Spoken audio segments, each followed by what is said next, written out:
The sound is back, so it is a lifter. It has nothing to do with the belt. Well, that's nice. Yesterday I made a video about my 2012 Suburban with 150,000 miles that I bought from the auction for only $4,000. I brought the car straight to the shop and I did an initial walk around and an initial inspection, making a list of things that I think the car will need to get back on the road. And initially, it looked like the car will need minimum amount of work. But that's only initially. Because the car had a check engine light, I'm pointing at a cylinder 5 misfire. All I thought it would need is a fresh set of spark plugs, which is about $50 to $60, and that would take care of the problem. Also, what I thought I could hear is a belt noise.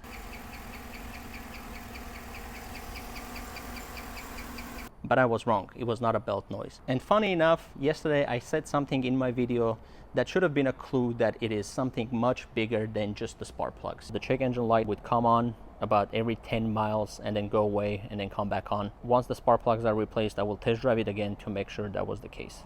Well, turns out it is not because it needs spark plugs. And the noise that I was hearing, it was not the belt. Let me show you.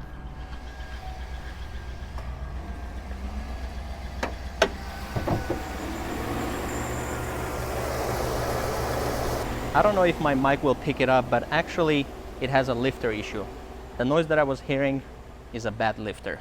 And if the lifter is bad, it means most likely the camshaft also would need to be replaced.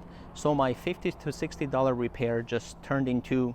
Okay, so if you just do the lifters, that's $2,700 for just doing the lifter options, without fluids and without head gaskets and head bolts.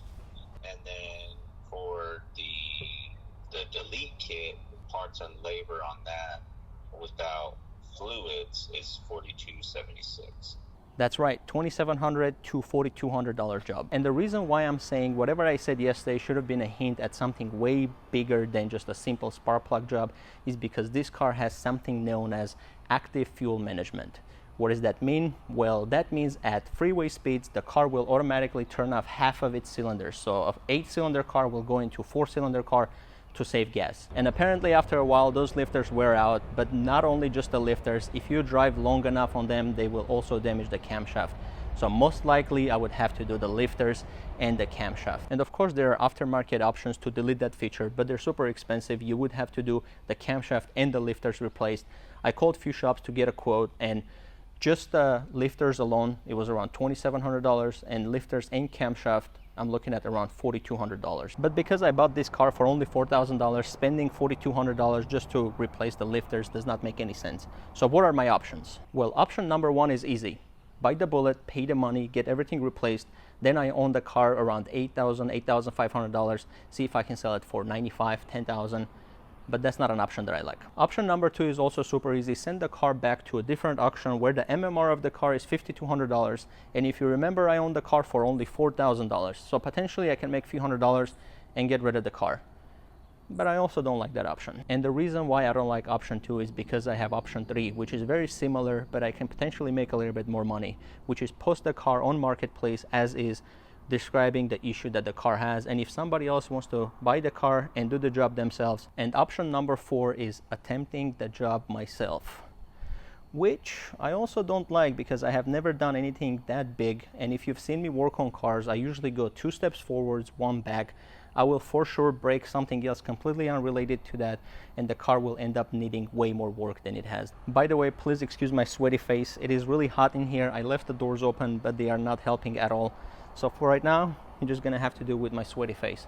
But anyways, I also have option number 5, which is just use the car as it is, try to baby it as far as I can. And I do need a bigger car with a lot of space and 3 rows, so I can just use it until the car is pretty much dead, and then try to sell it then as a mechanic special, or send it back to the auction then, try to get most of my money back, but at least get some use out of the car. So far, I think I prefer option number 4. Even though it is the hardest option, it has few benefits. Benefit number 1 is a new skill. If I can figure out how to do that job myself, I can potentially buy more cars with the same issue, fix them myself, and try to make more money. Benefit number 2 is content. I can hopefully make more videos about the car and let you know if it's even worth trying it yourself, or you should pay somebody else to do it. And finally, benefit number 3 is I still have access to option 1, 2, and 3. I can pay somebody else to do it, I can send it back to the auction, or I can post at marketplace even if I can't fix it myself. Let me know what you think about those options. I think option 4 is still the best one. Now that we are done with the Suburban update, I wanted to give you an update on the rest of my inventory. My $600 BMW is still waiting on the paint supplies, so the side is still unpainted. I don't know why it's taking them so long to send it, but once it gets here, I will make an update video.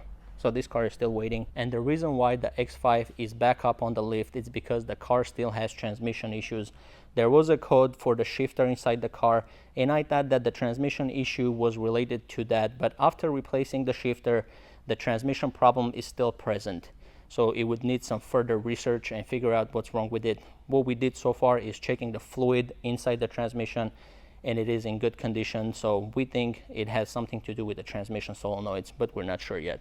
And that is the exact reason why I like to keep my inventory very small. I like to drive my car, especially after repairs, just to make sure nothing further will pop out down the road. Even if we replace a brand new part, the part could be faulty, and I don't want to sell the car where the customer will have an issue with it within the next 2-3 days.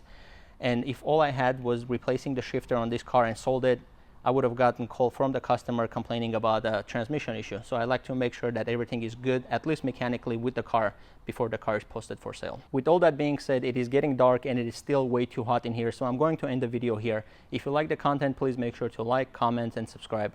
That's it. Thank you very much.